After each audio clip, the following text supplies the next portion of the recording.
Anomaly presents podcast Twitch stream extravaganza. Um, we are a podcast, a Twitch stream, a collective of people that enjoy genre movies. This is about the genre movies that inspired the film festival called the Anomaly Film Festival in Rochester, New York. Anomaly, the Rochester Genre Film Festival, heavy on the genre. We are here tonight to talk about, oh gosh, one of the greatest examples of the most dangerous game genre of action films. Now we did talk about a little bit that we wanted to kind of talk through the synopsis of these films, but instead I'm gonna throw the trailer up because I feel like it does a better job than what we could do of describing it. So here we Production go. values. This is the movie we're talking about tonight. See you in about 45 seconds. Take a couple of the men and go get another runner. A mean one. In Nam, he was the perfect killer. Now, he'll have to prove it again. Run. You're gonna die. Mike Danton is deadly prey. Danton? You know him? Know him. I trained him. They turned the killer loose on themselves. Troy Donahue, Fritz Matthews, and Cameron Mitchell star in a film so violent it cannot be rated. Viewer caution advised. Killer and teacher face off in a final battle. Only one can survive in Deadly Prey. That's right. It's David Pryor's masterpiece, Deadly Prey. So excited to be talking about this tonight. It is to be beheld. 1987 this came out. It's David Pryor who was what was it? Action International Pictures was his thing. That sounds correct. It was something like Corman's, but not quite. Yeah. Just like a little bit outside of the American International. So if you said AIP, they were hoping you'd think it was them. Taking all of those meetings just to, yep, sure, of course we'll fund you. Absolutely. You need you want to be Corman. I love that. We want to be excluded. That's beautiful. Which almost sums up exactly what we get. So it's David A. Pryor is our director here for this film. The movie prior to this was a slasher by the name of Aerobicide. Also known as Killer Workout, I believe. Killer Workout, that's right. Yeah, I'm with you. I remember the ending. Yeah. What a twist. It's a twist. Also starring Danton. That's right. Ted Pryor. If you want to see him wearing a shirt, I guess. Whatever. Now I hear wearing denim shorts. Oddly enough, no, because I think if I remember, he's a police detective. Yeah. Oh, I wouldn't buy it. No, it doesn't feel right. It took that. You know what? I think they were like they learned their lessons and said this is not realistic. But next film, but yeah, nothing but. Oh boy. You can see the joy that this movie has brought us, listeners. That's it. It's wonderful. So I'm sorry, I cut you off, Brother Todd. I got very excited. You're good. We should be excited. This is Deadly Prey. This is David and Ted Pryor's masterpiece. This is So yeah. There's David, who is the director. Ted is his brother, who is a bodybuilder. For those folks who are watching the video feed, you saw the clip of him in all of his Daisy Dukes glory. He spends most of the film at least half naked, so there's that. So in essence here, what happened is there's a group of mercenaries led by Colonel Hogan, hired by a businessman for reasons I don't know that we ever get details on. He just works for this guy. Did they ever describe what the businessman was doing?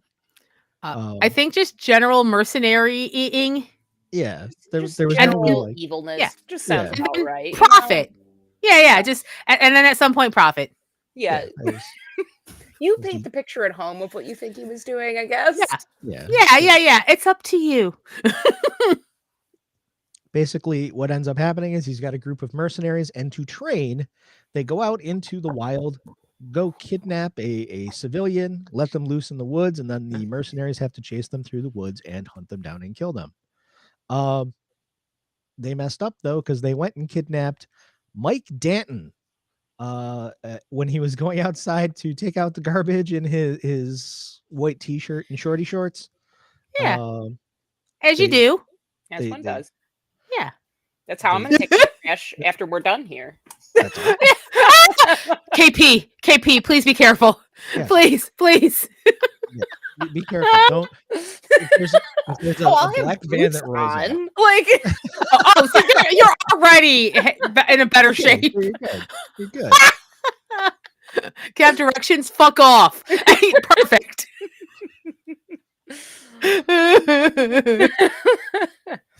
So they kidnap him. They set him loose in the woods and try to hunt him down. What they don't know is that Danton is a Vietnam War veteran and quite talented in the art of war. And then I love how they waste no time. Like, he immediately drops in and is like, "Oh, F this noise," and just starts taking everyone out. Yeah. It's not, and it's like every video game I've ever played. It's all coming back to him.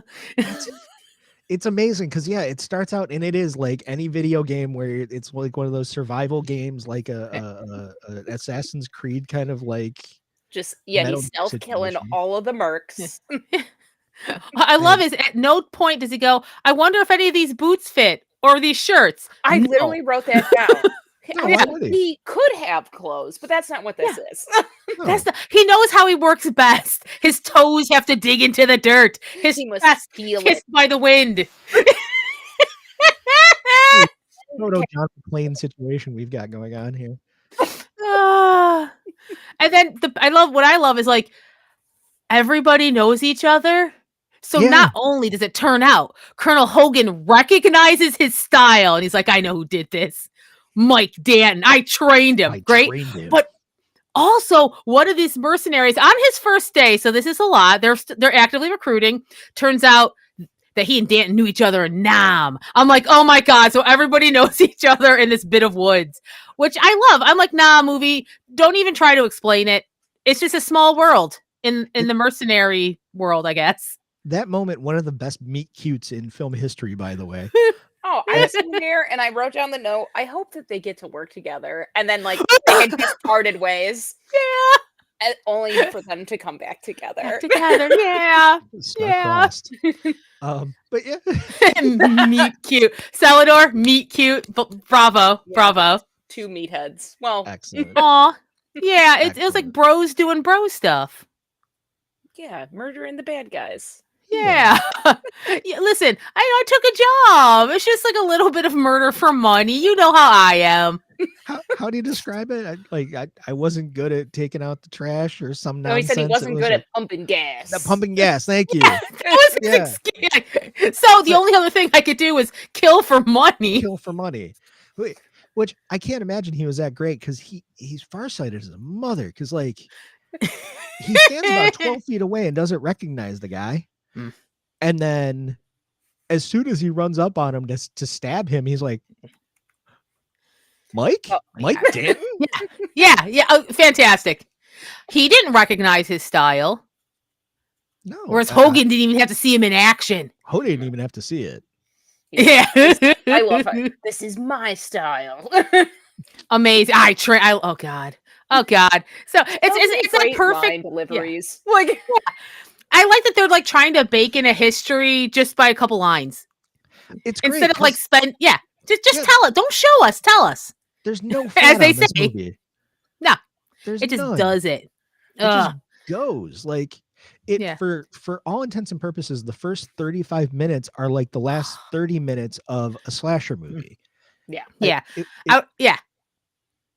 I only say that I think it sags a little when they're like, okay, we have to get him out of the forest. And then he just walks home, which is hilarious to me because that just makes the assumption at any point could Danton have just walked home? Because now he knows where he is enough that he could just walk home back to the suburbs of LA. After that first guy. Yeah, after that like first group of guys he killed, he knows where he is. Yeah. So, yeah, but that too. But I mean, I'm not complaining. It's just hilarious. Yeah, and it still seemed like he was like curious to know more, and then he's like, "All right, I've had enough." He is cute. Yeah, you know what? It was info gathering. Then he's like, I'm done with this. I'm done with this. I'm tired. Okay. You know what? My poor wife is at home. Yeah. And saw me get kidnapped. You know what's funny? About the wife and her dad in that we've not mentioned them yet. And as much as I love Cameron Mitchell as his father-in-law, it also feels like absolutely unnecessary to this film in any way. Because yeah, they have that whole thing that happens, which not my favorite thing in an action film, where they're like, we kidnapped the wife and I sexually assaulted her. I'm like, Danton's already pissed. Movie, I don't need another reason for him to go kill these people. They're hunting him for sport. I don't need another emotional thing. We're good. I'm cool with anything he does to these guys. Yeah. I'm great. Considering they're practicing by taking civilians, which cracks me up because I'm like, you're that's not actually any preparation. Like, yeah, right. So like, okay, yeah, you're gonna kidnap me. Congrats, I'm done in 5 seconds. Great. Yeah. Cool. Yeah. Celador, lipstick on a pig. Yeah, exactly. Hat on a hat. You didn't need more. We're good. Yeah. And I guess they're just trying to stretch it out a bit. But I was like, nah, just have them hurting people in the woods more. That's the best part of the film. Yeah. So we have that part, and then we have that whole separate movie where there's many times when someone could have just contacted the authorities at this point. Danton walks home at one point. I'm sure he passed a phone booth, but okay. And then, so the wife doesn't because her dad was an ex-cop, which whatever. So then her ex-cop dad, Cameron Mitchell, also does not contact the authorities at any point, even having been on the force for 30 years and maybe going, should I tell somebody? I think even when he stumbles upon their camp, he doesn't at any point go, hey, there's a bunch of tanks here. Should I go call somebody? No. Like, 2 things about that. One, he says he's going to call, but I think that's just a plot hole. Because like he's like, oh yeah, I know a bunch of people, and then he just goes and has his own like he goes on detective his own mission. Yeah. Like, and then I feel like Cameron asked for that. Oh, yeah, that's a him thing. Yeah, like, I need my own movie, and I was like, yeah, movie within a movie. That's fine. But but the second thing was I googled. I think on Google Maps, I was like, okay, they said he was 75 miles outside of LA. I'm like, that's the ocean. Oh man, KP looked at the map and everything. I was like, it's just more of LA to the ocean. I was gonna say 75 miles to the east of LA is not much either, right? Would it depend on where you're standing? This is hilarious because I don't think they thought about it. Also, if they're 75 miles out, right? And it looks like he lives in the suburbs of LA. How far did he walk? I think he power walked. You know, like that speed walk, or maybe he did have super murder powers. Maybe he has super. He walks faster without boots.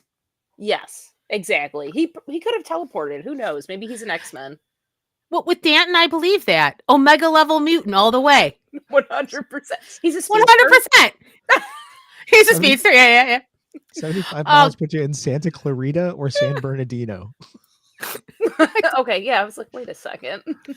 Unless he lived in San Bernardino, at which point that would put him at like a Joshua tree. It's Danton. Like, geography is nothing to him. Yeah. He was trained by Colonel Hogan. Did you know that? It's his own He's style. 1 in 1,000. He's 1 in 1,000. He saved Cooper by taking a bullet for him. Yeah. And that's why when they've had multiple chances to kill Danton, including the time where they capture him, he doesn't. Even though he's mowed through all these new recruits. The mercenary thing isn't even set up yet. Because as we know from the Money Man, he's got a month, not 3 months. So they're not even there yet. No. And he's picking them off. Plus, we have his head henchman, Sunglasses, who also just shoots people if they like look at him the wrong way or say the wrong word, which again feels rough when you're trying to like start an organization. Poor HR work from that guy, I think, is really the issue. Like you're not really going to retain. Your I don't think they're signing any paperwork. They don't have their socials. Nothing. This is like I guess one is like to show you mean it, but 3 or 4 seems lazy, wasteful. Wasteful, worst, damaging the merchandise. Truly, right. Yeah. And yes, you're very cool. Done. Yeah. You're very cool in your sleeveless black shirt and your mirror sunglasses and the mullet. Who isn't? But you gotta focus. I think he's a bad manager. Yeah, mullet versus mullet. He was just jealous. Yep. He right. Well, that's okay. Dan gets the last word on that. Only one of them have a mullet at the end. Yeah. Okay, God, where are we? Okay, the dad. Okay, so the dad goes. Danton gets away several times because I feel like a lot of that could be condensed, like plot-wise, right? Like, plot-wise, There's a lot of good kills. Then he walks home. And then he finds out that the wife has been kidnapped. Yep. Yeah. And so he then suits up like John Wick, gets his war paint on, gets the warpoint paint on, gets the tactical finally pants, takes the gun, comes prepared, and then goes back to get his wife back and teams up with Cooper.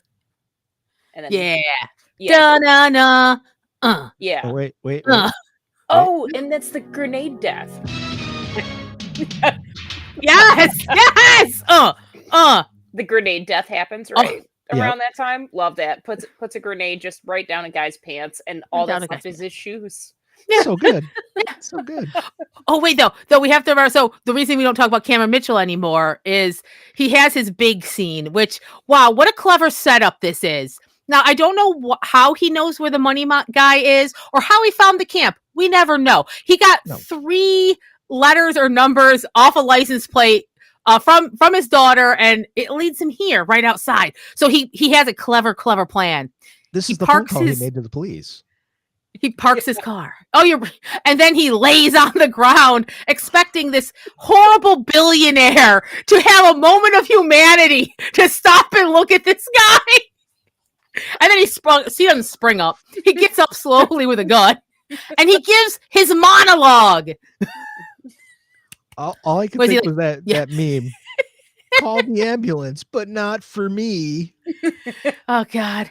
And Cameron Mitchell, he gets his 27 years on the force, and I've seen leeches like you. Oh, it's great. It's great. He's squinting the entire time, almost his eyes are closed.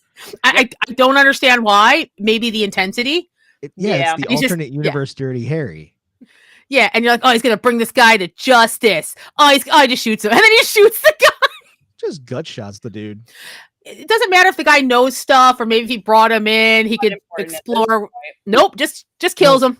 That's it. It's a wrap. And then we get the great line, friend or foe? Oh, friend, you're a liar. You're a liar. Yes! Oh, Cameron Mitchell just doing it. Oh, he's the best. I just love because he literally does not know. He doesn't know who the hell this person is or what their deal is. Shoots him. I mean, it's like Men in Black. The instinct was right. The instinct was right. Yeah. Oh God! After all these years. Yeah. But then I don't know what his plan was at the camp. There's so many people there. Why didn't you anyway? He just goes in there and gets caught. And then he gets killed by Hogan, right? Yeah. Damn. There's all these grenades on the desk, and yet Cameron Mitchell does not get a grenade death. Seems offensive. And the thing is, he does hunch over the desk when he gets shot in the gut because there's a lot of gut shots in this movie. For whatever reason, I don't know if it was just the blood packs were easier around the gut or what. But there's a lot of room there. Blood packs by the end. Okay. Because there was no blood for the infamous arm. It was that sharp. He heated it up a little. It was hot. like a lightsaber. It was like Rambo 3. But I appreciate it. So then finally we're just about out of the not boring middle part, but I just want to get back to the forest. I just want to get back to the forest and Danton where we started. So Cameron Mitchell's dead, but then the wife is alive, and that's when we find out that Cooper had kind of cut the ropes on Danton when he was briefly caught. Yep. So now it's Danton and Cooper and his wife, and they just take her along. I don't know what the plan was there, but then he goes back into the woods. Yeah, is that when they hide her? Yeah. It doesn't work out, and she gets dragged out. Yeah, and then Cooper. I love that Dan. Okay. Oh, yeah. No, go ahead. Sorry. He took time to build many traps. He has guns. But he still went back to his roots and was just using twine and making spears and stuff. Good. That one where it's just through the guy's throat. And then it's followed up, by the guy who catches. Like, ha ha! You almost got me. And he looks down and there's a grenade on there, which I thought was pretty clever. Like, my favorite one, I think I even wrote it down, was the guy who gets like the leg snare, and then it just drags them into the bamboo spike. Oh my! See, I like that. There's just like, I know Danton has guns, and I'm making fun of him for not using it, but I do like the ingenuity. I want to see different kinds of death. It's the creativity behind it. He's a real artist. He is. He mixes it up. He keeps them on their toes.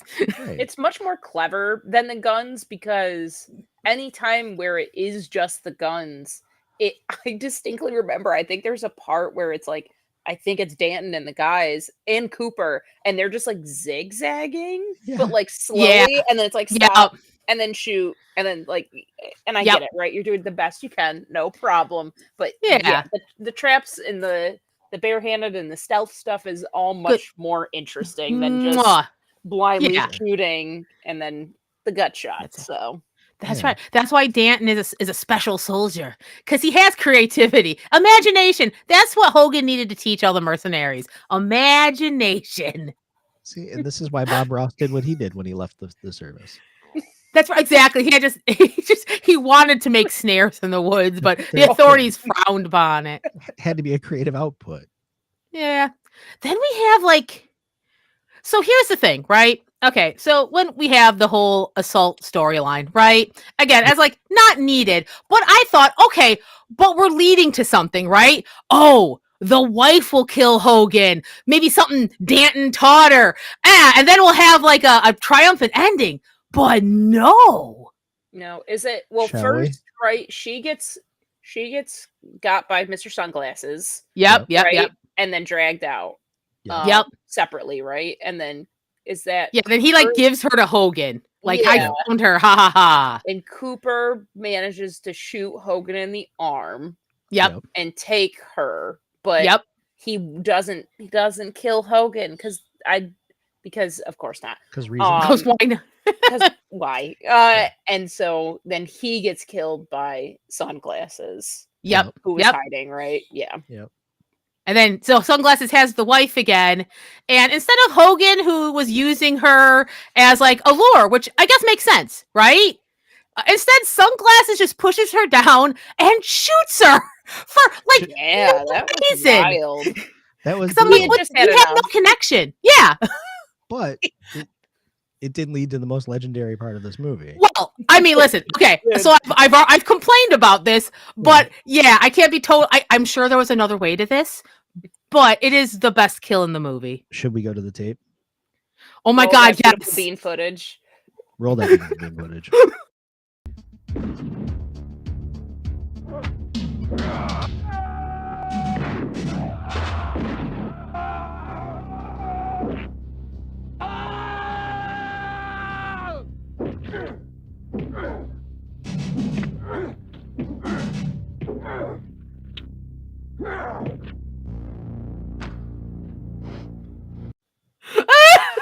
Now, beat him to death with his own severed arm, which is the name of that video. Beaten to death with severed arm. No, he's impervious to bullets first and foremost. Yeah. Right. Oh, the level mutant. He's either impervious or that guy was the worst shot ever and didn't deserve to have that arm. He hit everybody else he shot at, but not Danton. Not Danton at point blank range. No.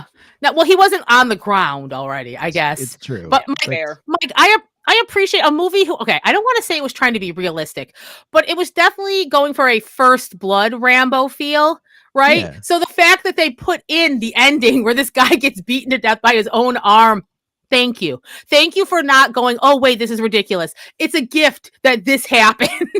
Because they could have gone, oh, no, it's too much. But it's just enough. The trip of it is that's what Rambo ended up becoming if you go into the series further. The first one was pretty harrowing, and by the time you get to Rambo 3, where he's fighting on the side of the Mujahideen in Afghanistan, Deadly Prey is the entire Rambo together in one film, though. It is. How efficient. 90 minutes and an hour. Rambo over. And then okay, so you think, okay, well that's satisfying at least. You still don't get you get the tragicness of, well, his wife's dead, right? Yeah. Yep. But this guy's dead, and now he's gonna get Hogan. Now Hogan will be done for. Yay. But no. It decides to end kind of dark. Because Danton finds Hogan. And Hogan's all like, kill me. And Danton's like, take off your shirt. Which I feel he should lead with something else, because that's a little confusing at first. He's like, take off your shirt. He's like, take off your boots. And then all of a sudden you're like, oh. And then he's like, run. And it ends with him going, like screaming and putting his like veiny arms up and a cry of anguish. And this is how our fun action film ends. Yeah. Amazing. Yeah. And I appreciate they stopped there. They're like, freeze frame. What else do we have to like clean up with this at this point? Hit you with the Uno reverse card. Yes. And yeah. I appreciate when a movie hits it, quits it. He has become a monster. Yeah. Like yeah. Of course, now later I'm going to tell you about the sequel, Deadliest Prey. I was going to say, I think it's about time, Meg, to talk about Deadliest. Oh my Prey. God. Okay. Are we good? Okay. I'm going to give you just the quick thing, because okay, it's 2013. It's 2013, and David Pryor writes and directs the sequel for his brother Ted. In one of his final films, I believe. Yeah. It is the exact same movie as Deadly Prey, beat for beat, except instead of Cameron Mitchell, it's a trio of hackers using leet speak, but this was still written by David Pryor. So it's like this one character, like the girl, is like true dat all the time. Oh no. And Colonel Hogan is alive, but I guess he went to prison, so that entire part of the ending doesn't matter. But he's also put together a mercenary crew in jail, which includes a lady henchman, like in this film. And then one other, and you'll love this. Turns out Sunglasses had a twin. No. Yes. Sunglasses has a twin, and he's in it. It's the same guy. And so the other twist is that again, I don't know what the money, like how we couldn't figure out the mercenary money. Hogan is streaming this online. If streaming this online means TV that people are watching in a bar. No.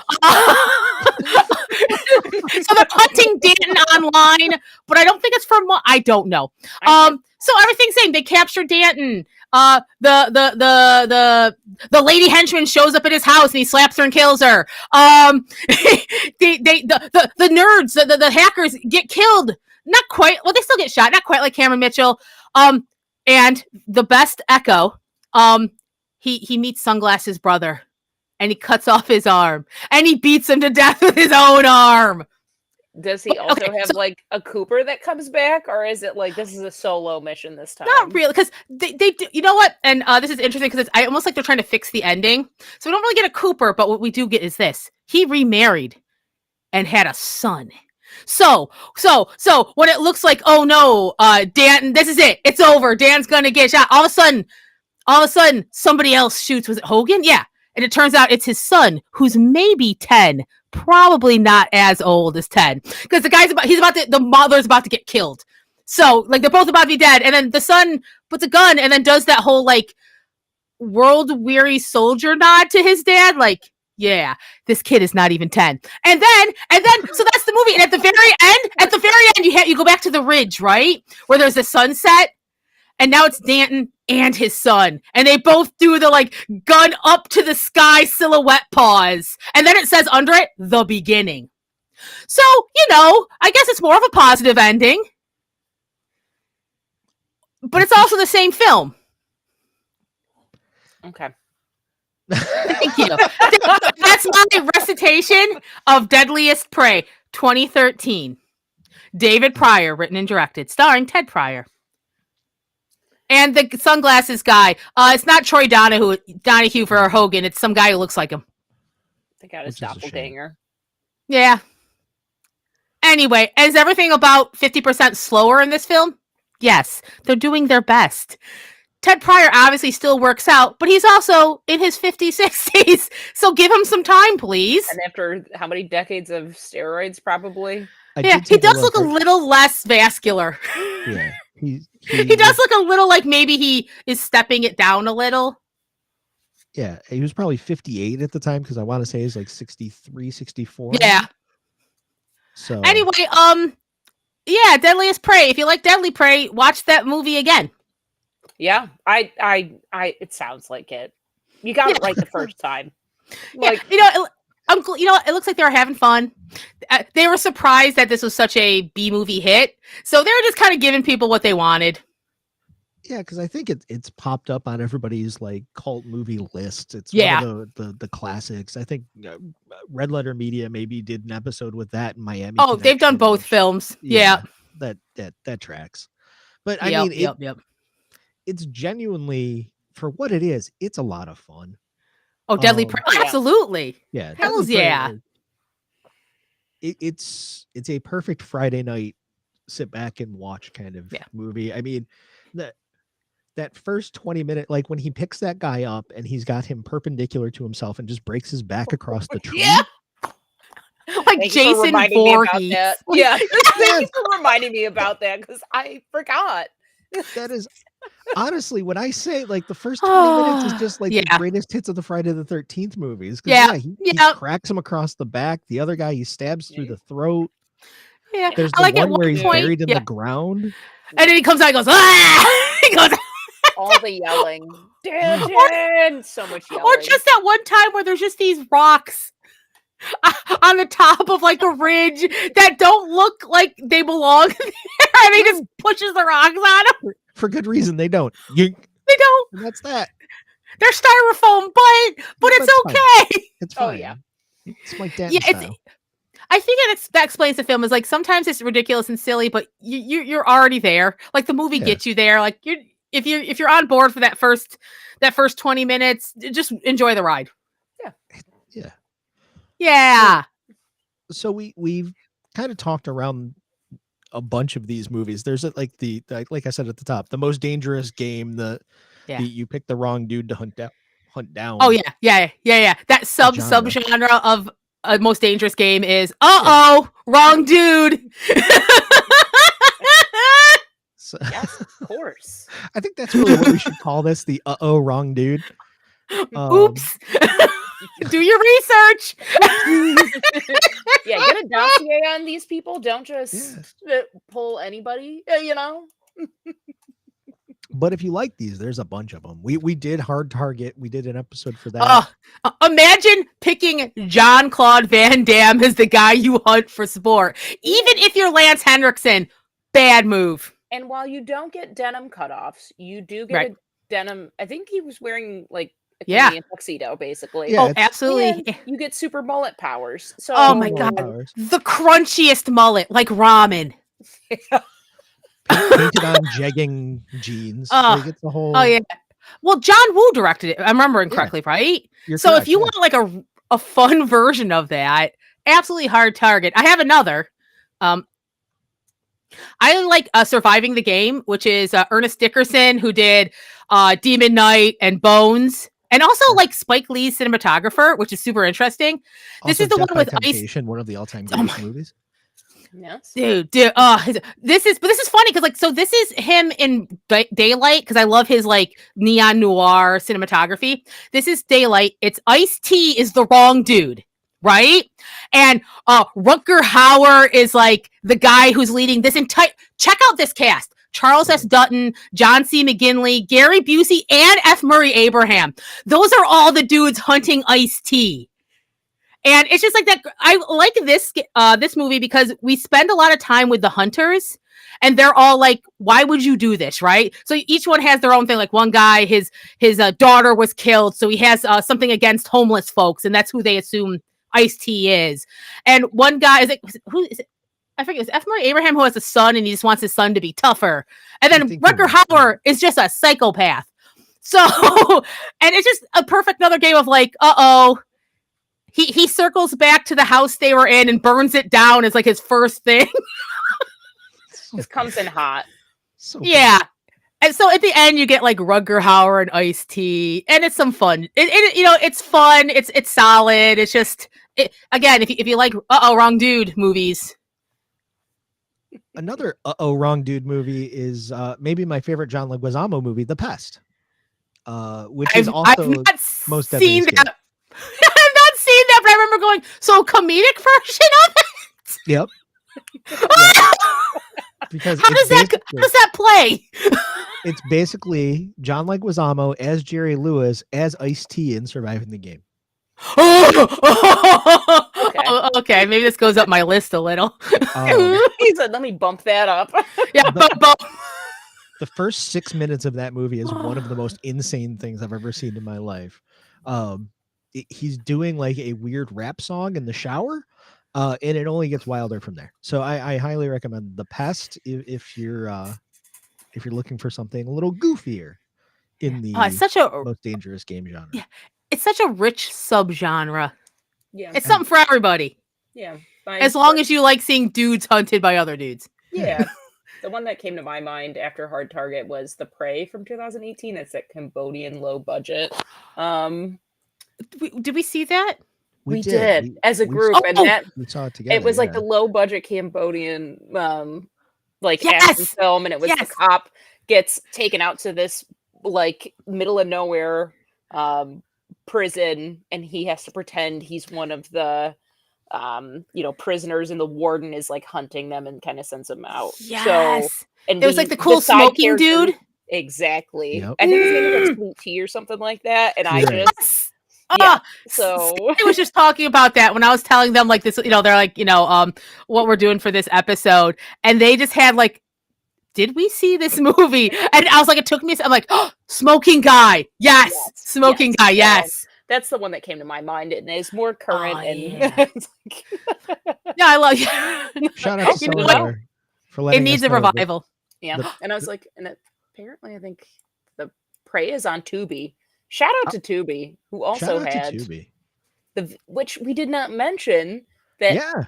So the Deadly Prey version, I think we all watched, is a refresh. First time for me watching it was on Tubi, and it was clearly a VHS rip, because is that what you saw, like the imperfections, but there's this specific moment where you see the VHS tape like warp. Yep. It tracks in a little bit every now and again, and warm and there's a little bit of screen tearing. It's that's how you need to see it. What am I going to see this in like high definition? It's not meant to be. So this is what I was going to tell you. I was obviously did a little pre-pro tonight, so I could include those video clips. It's also full length on the YouTube, and it's a better rip than the one on Tubi. Amazing. Somehow amazing. Better quality. It might have been a DVD rip on YouTube, but I was like, wow, this is very clear, and I can understand the dialogue, because that's the other thing that's tough about it on Tubi. I don't know if you all had the same struggle I did, but it definitely had VHS audio issue where everything was just kind of, this is where a little bit, yeah. But I watch everything with captions. But, yeah. I'm like, I'm getting the gist of it. We're fine. It was part of the charm. I understood what was happening. Oh, you millennials. Oh man. So yeah, I think we had KP look for fanfic, right? Yeah, but no such luck. No such luck. But you can't. It's already perfect. You don't need it. Exactly. Like when you're gonna start like Danton, then you just write the script. You just write the script. I would argue we did get fan fiction in its deadliest prey. Yeah. It was just David Pryor going 20 years later. Now where's Mike Danton? Yeah. Still living in the suburbs, has another wife. Super. It was no biggie. Doing the exact same thing, which Dr. Dupin taking out garbage. Why would you ever take out garbage again? I'd throw it out the door. Well, you said he's got a kid. Why not just kick the kid out the door? Get the kid. He's not old enough to be good prey yet. You got a couple more years. I don't know. They're squirrely at that age. They can serpentine with he did kill Hogan, so there you go. Who am I? He really got him. Technically, he's better than Danton then. Yeah. Yeah. I did it, Dad. You should have done the first time. So then you have the generational stuff. Anyway. Do you hate when you stumble on your dad's DIY projects and you got to fix them? Oh, Jeez. Y'all, this movie's great. It really is. Honestly, it's just fun. Yeah. You get in, you get out. Yeah, You have your laughs. And I love that it's like, so we're thinking about some movies we have to like come up with a reason why we put it on a genre film podcast. Right. But like I think this is this is action. This is just action, action, actiony, action. And that's part of our description of genre. It's right there in the tagline, the incredibly long tagline we keep adding to every year, where we're like, it's action and sci-fi and dark horror and comedy and hair and fleas and teeth and corn and rice and pus and eyeballs. Hey, that's how you get the anomaly stew. Yeah. Anomaly stew. It's the anomaly stew. Yeah. If we give you something in a bowl year 6, it's just the anomaly stew. There you go. Also coming soon. Keep an eye out. Dates for year 6 coming soon. Oh, it's coming, y'all. We'll bury this in at the end. Man, what else is there to say? Like, I feel like we got in and got out, but like, but that's the thing. I don't know that you really have to dig in that much further. You shouldn't. It's breakneck, literally and figuratively. Yeah, there is some nice broken necks in there. A classic that you can just do this to a dude's head and break their neck. Again, one of my favorite things. It's a little time capsule of the 1980s. Like he looks like a wrestler, right? Like a bodybuilder. Like from that perspective, right? Looks like like Ultimate Warrior, all that, that type style guy. And the soundtrack, which you play a little bit of, like just oh my god, hit us again. A little taste.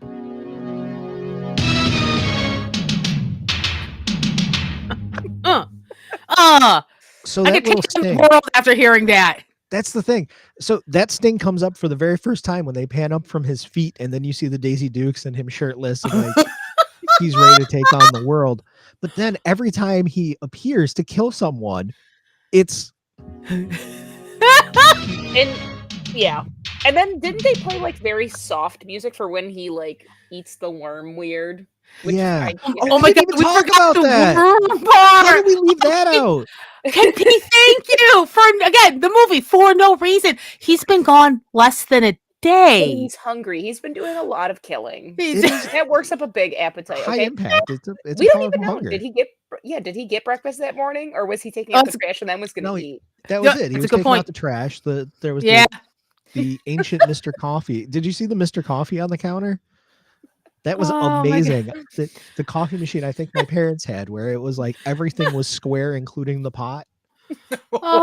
So he had no choice but to, with the love theme from Deadly Prey playing, pick up an earthworm. And this scene takes forever. In a movie where things go quick, he stretches it out, and then I couldn't figure out why he was like spitting on his hand, and I realized, is he cleaning it off with his spit? The dirt off, yeah. And then if I had to, I'm just assuming, if I had to eat a worm, I'd probably just chuck it in my mouth and be done. But instead, he takes like a bite, stretches it, takes another bite. He keeps like, why are you doing this, friend? All I could think is, you know how little kids eat gummy worms? That's exactly it. I was like, oh no, it's creepy crawlers. Yeah. Like, oh my god. I just don't think worms do that. Like, no, well, I maybe. But lovingly he eats that worm, and it's really odd. Like he makes a meal of it. Yes, you almost feel like it's one of the things he missed most about being in the war is eating worms. And he just wanted to savor it. And that just is quick. Yeah. Earthy. Yeah, it's just the weirdest thing to spend an extra whole ass minute on. Yeah. So bizarre. But what I enjoy is that he actually had kind of a European meal experience, because he finished the appetizer of the worm, spotted the mouse, and went for it. I guess I just have to appreciate the fact that next time we see that mouse, it's just on it, like it's crispy crit. I'm like, okay, we didn't see him spit for the mouse, and he decided to cook it, which is great. So apparently that was an option, but not for the worm. No, it was completely within reason that he would have just unhinged his jaw and swallowed that whole.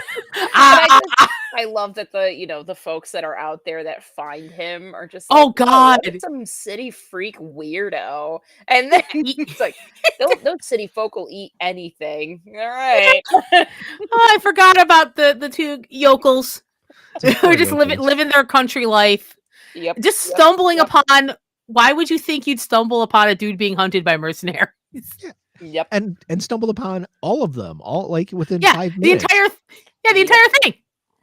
Yeah. Theirs is a quick story. It was just, he went that away. Gut shot. Yeah. Oh no, gotcha. Yeah. Well, they died doing what they loved, wandering around talking about city folk. Yep. They used the last blood pack on the pudgy one. Yep. That was where that they're ended. like, we have more deaths. Well, that arm rip is gonna be real clean. It's gonna be a dry one. It's gonna be the worst kind. Dry socket. Real dry arm rip there. Look at the joy this movie brought us. Thank you. This was Meg's pick this week. Shout out to Meg for putting this one on the list. This has been on the list for, I've been like, how about now? Forever. What if we do it now? Yeah. So I think we tried to do it like 3 times last year and it just didn't come through, and we were like, fuck it. This is the first one we're doing this year. Get it in. Get it done. We needed it this January. This cold, never-ending January. We needed the warmth of Danton and his short shorts. That's right.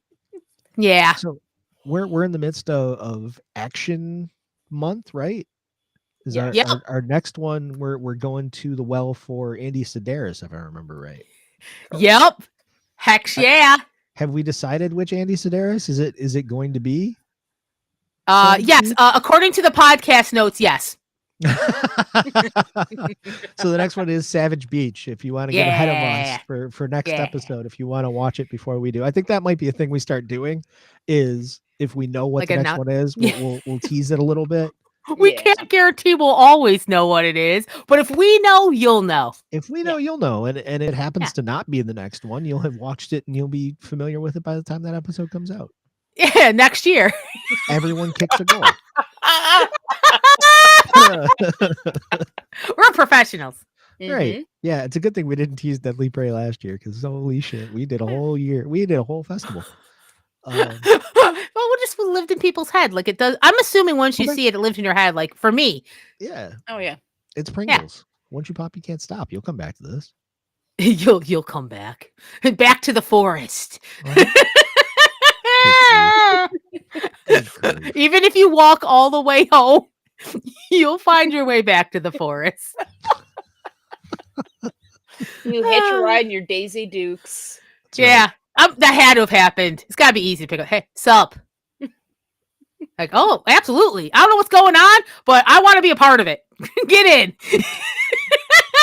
What's going on, barefoot stranger in white dirty Daisy Dukes? Surely there's nothing that's weird going on with you. Hop in the car.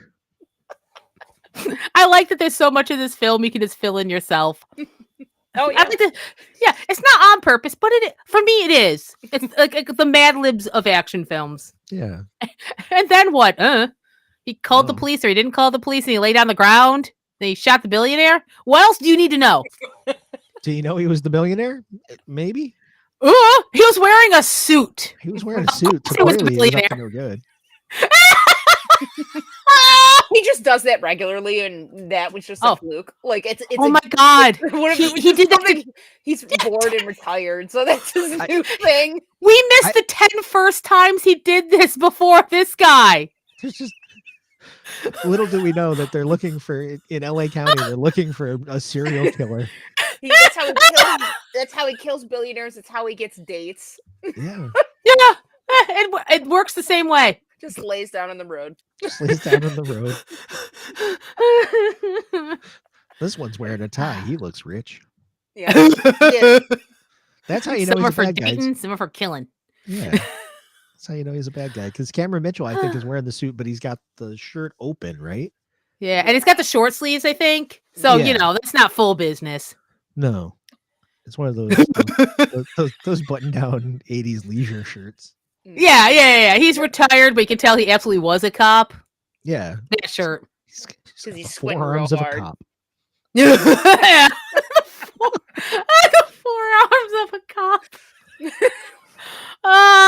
Okay, we've lost the thread. You know what? We were very focused for a while. Yeah, this train is pulling into the station. Maybe we pull it in. Yeah, I think that's maybe what we do. So, yeah, this has been the Anomaly Presents podcast, talking about David Pryor and Ted Pryor's Deadly Prey.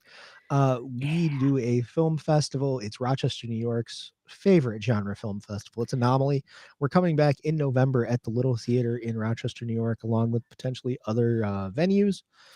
Dates to be announced very soon if you're watching live. If you're not, if you're watching or hearing this after the fact, you already know the dates. And or if you don't, go look it up. Anomalyfilmfest.com. Go for it. Yeah.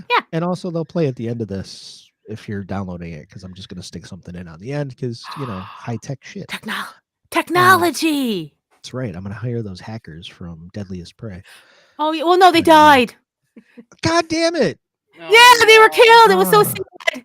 Do you know they should have been wandering in the woods. They're just wandering. Do you know what's frustrating? They haven't deactivated their profile on Fiverr yet, and I already threw them $100. Oh no! This is so disappointing. You're never getting that logo. I'm never getting that logo.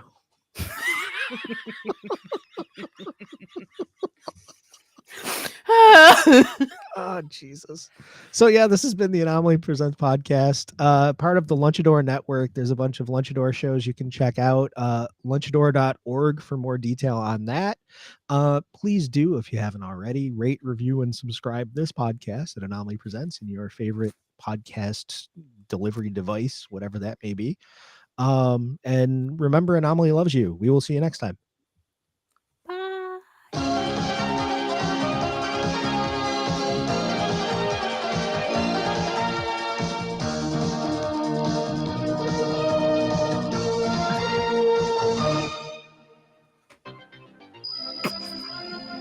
I love how long it is.